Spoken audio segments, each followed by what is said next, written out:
வணக்கம். இப்போ தான் நான் கல்கி படம் பார்த்துட்டு வரேன். என்னை பொறுத்தவரையிலும் நான் அதில் ஒரு சில மணித்துளிகள் நிமிஷங்கள் தான் நான் இந்த படத்தில் வரேன். எனக்கு இனி வேலை தொடங்கிறது பார்ட் 2ல் தான். அதனால் நான் கிட்டத்தட்ட ரசிகர்கள் பார்க்குற மாதிரி தான் நானும் இதை பார்த்தேன், வியந்து பார்க்குறேன். உலக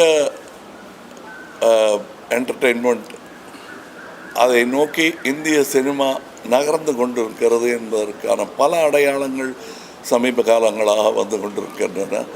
அவற்றில் ஒன்று நாக் அஸ்வின் அவர்களின் கல்கி என்று நான் நினைக்கிறேன்.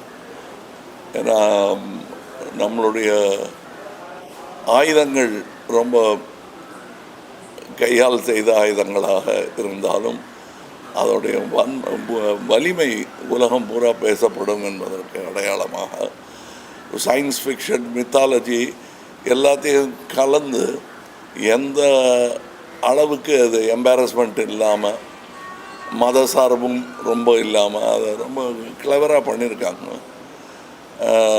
நான் மித்தாலஜி படங்களில் நடித்தது கிடையாது. நான் மனிதர்களோட வாழ்பவன். அதனால் இருந்தாலும் ஒரு சுவாரஸ்யமான கதையை இவர் சொல்லியிருக்கிறார். கதை சொல்லிகள் என்று வரும்போது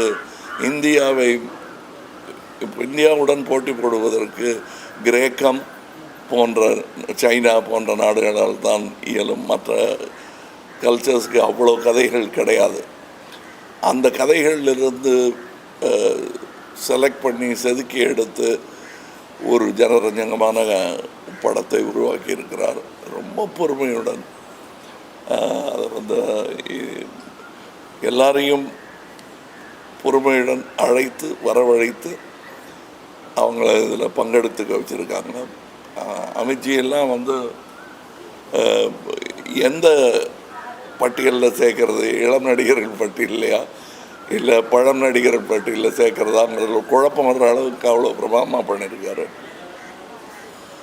இதில் வரக்கூடிய இது ரெகுலர் ஒரு ஆந்திராவில் இருந்தோ அல்லது வடநாட்டில் இருந்தோ ஒரு படம் வரும்போது ஒரு டுவேட் எத்தனை இருக்குது, ஃபைட் எத்தனை இருக்குதுன்னு, இதில் டுவேட் எத்தனை இருக்குதுன்னு கேட்டால் இல்லைன்னு கூட தைரியமாக சொல்லலாம். ஆனால் ஃபைட்ஸ் எக்கச்சக்கமாக இருக்குது. இது குழந்தைகளை எண்ணி எடுக்கப்பட்ட படம் மாதிரி தான் எனக்கு தெரியுது.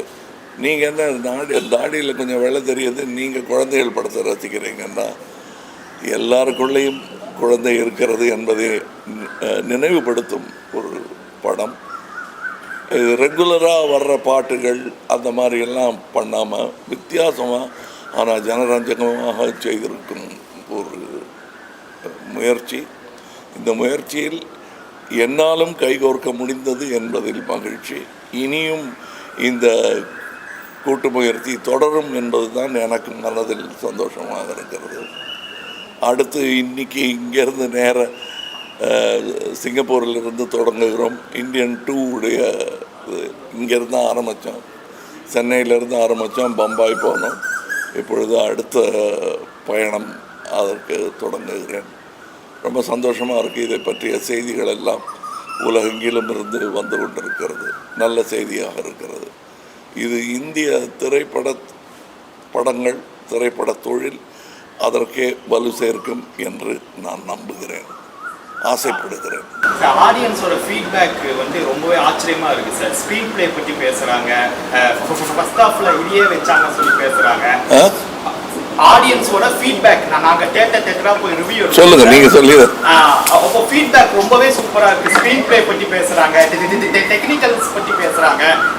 இந்த மூவி இன்னொரு படத்தோட ஒரு சில சாயல் இருக்குன்னு சொல்லி பேசுறாங்க. சோ இது ஆடியன்ஸோட நாலேஜ் நீங்க எப்படி சார் பாக்குறீங்க? இல்ல ஆடியன்ஸ்க்கு தெரியாதுன்னு சொல்றது, ஜனங்கள் இப்படித்தான் சொல்றதெல்லாம் இயலாதவரின் கூற்று. அது நான் சொல்லவே மாட்டேன். இதெல்லாம் புரியாது, நம்ம மக்களுக்கு இதெல்லாம் புரியாதுன்னு சொல்கிறது. அது எப்படி பாட்டு இல்லாத ஒரு ஜேம்ஸ் பாண்ட் படத்தை கூட்டமாக போய் பார்த்துட்டு வர்றாங்க. பாஷையும் புரியாமல் நல்ல டெக்னிக்கு தமிழனுக்கு புரியாதுன்னு சொல்கிறது ஏற்றுக்கொள்ளவே முடியாது. மொழியே இல்லைனாலும் தமிழர்கள் நல்லா இருந்ததுன்னா பார்ப்பாங்க. நான் சின்ன பையனாக இருந்தபோது செம்மீன் ஒரு படம் மொழி மாற்றம் கூட செய்யப்படல, சப்டைட்டில் கிடையாது. நான்லாம் 2 வாட்டி பார்த்தேன். எதுக்காக பார்த்தேன்னு இப்போ கேட்டால் எனக்கு சொல்ல தெரியாது. ஆனால் எல்லாரும் போய் பார்த்தாங்க. சென்னையில் 100 நாள் ஓடிச்சுன்னு நினைக்கிறேன், அது ஞாபகம் இல்லை. அதே மாதிரி தான் நீங்கள் மரோ சரித்திரா என்ற படத்தை எந்த டப்பிங்கும் இல்லாமல் தெலுங்கு படமாகவே அது இங்கே ஓடி இருக்கிறது.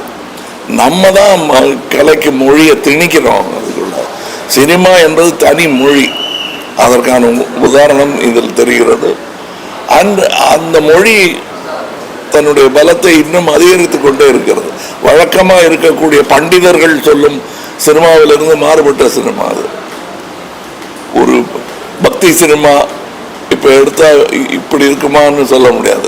ஆனால் அதுவும் இல்லாமல் இதுவும் இல்லாமல் சயின்ஸ் ஃபிக்ஷனையும் இதையும் சேர்த்து செய்த கலவை நல்ல யுக்தி என்று நான் நினைக்கிறேன். ஏன்னா தேவையில்லாத கேள்விகளை இதில் கேட்கவே முடியாது. அந்த கேள்வி கேட்பதற்கு நேரமே இல்லாமல் இது புனைகதை தான் என்று தைரியமாக சொல்லி ஆரம்பிக்கும் போது கேள்வியை கேட்க முடியாது. நன்றி.